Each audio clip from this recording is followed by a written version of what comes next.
Hey everyone, my name is Jamiel, and I'm here with my fellow Forrest Yoga sister, HeatherAsh Amara, the author of The Toltec Path of Transformation, Warrior Goddess Training, and the newly released Awaken Your Inner Fire. Yeah, girl! HeatherAsh, thank you so much for joining us today. We just had a beautiful book signing here at the New Renaissance bookstore, and your talk was fascinating. What does it mean for you to awaken your inner fire? Awakening Your Inner Fire is about getting in touch with the energy, the creativity, the passion that you have inside, and to be able to really support it rather than dampen it or lose it out in the world.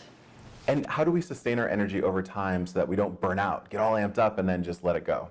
Yeah, exactly, because so often we burn ourselves out. We are putting our attention of how do I fix other people's fire or leaking our fire out. So it's really about coming back into relationship with ourselves and starting to rebuild trust. I see it with the different aspects of ourselves, so that we're listening to ourselves and really asking the question, what does my fire need? What do I need to nourish this being so that I'm bright and sustained over time?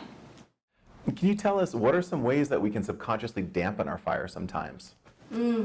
We make agreements that we then tell ourselves, I can't be bright, I have to take care of everybody else, I'm selfish if I put my attention on myself. And so what I found is that when we start attending to our own fire and getting it bright and starting to listen for what we need, what can sometimes happen is that these old agreements start to show up that are like, you can't do that.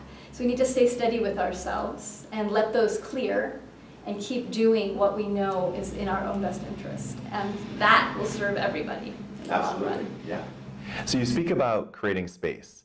How can we create space in a world where we may be so overwhelmed and that's so chaotic and hectic? Yeah, so many of us are totally busy, overwhelmed, and so that's really was the impetus for me to write the book and start this quest on myself, because I recognized I'm overwhelmed and crazy, what do I do? And one of my favorite ways is to start looking at where are the gaps in our life. So we all have gaps of places that we're waiting in line for coffee or walking down the hall to the bathroom or in our car at the stoplight. And what we usually do is fill out those gaps with noise or check our phone, how many people like me. And so to stop, put the phone down, and in the gaps to start going towards stillness, to start getting quiet. And instead of filling every space in our life, actually start to soften and open. And what happens when we create more space in our life, in those gaps and elsewhere, is that our creativity comes back online, our intuition comes back online, and we have a different relationship with the world, one that's based out of a knowing and impulse in the best sense of the word, not impulse from the mind, but the body like, I know what I'm doing next. You spoke about claiming your true work. And can you explain that a little more? What does that mean to claim your true work? Yes. So it's very simple, and I see a lot of people have this idea of, I have to find my purpose, and it's like this big deal. And for me, I'm like, no, simple. And the simple place to come back to is, what is the word, what's the quality that I'm here to embody? So one word. And what shifts is that a lot of us have created these lines in our life that separates. There's work, there's our spirituality, there's our family. And to start to blur those lines so that we're whole rather than segregated. And then also, we also live in this really linear world. If I do this and this and this, then I'll have this result. And it creates a lot of suffering.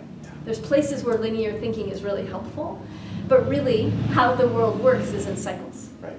And so coming back into alignment with the cycles, and for me, that's owning what our true work is, whether that's love, compassion, presence. When we claim that true work, we can do it everywhere. We can do it when we're shopping, we can do it when we're at work, we can do it when we're picking up dog poop in the backyard. It doesn't matter what you're doing, you bring that quality through.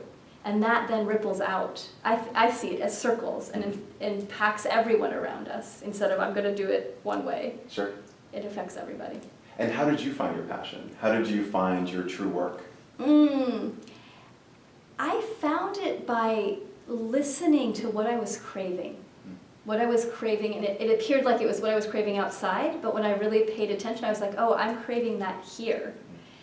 And there's so many things that I'm passionate about, but I would say that my deepest true work is just simply to love. And when I get into the roles of like I'm supposed to be this person or this way, that's when I get off balance. But when I just come back to I'm just here to love, then everything flows. So HeatherAsh, what advice can you give people at home who want to follow their passion but may stop because they have these really big challenges of daily life, of raising a family or having a job? Where in their busy life can they fit in this quest to get closer to their passion? And it's again about the gaps. Yeah. So sometimes we think, well, I have to end this life or make this huge amount of space in order to follow my passion. You don't. Yeah. So in all the little places to start asking yourself, what do I love? What am I passionate about? What excites me? And sometimes people have dampened it down so much they have no idea. And what I say is, go look at fruit. Go to the grocery store. I know this is like, what? Look at fruit? But go to the grocery store and just ask yourself, what color do you like? What smells good? What do you feel passionate about?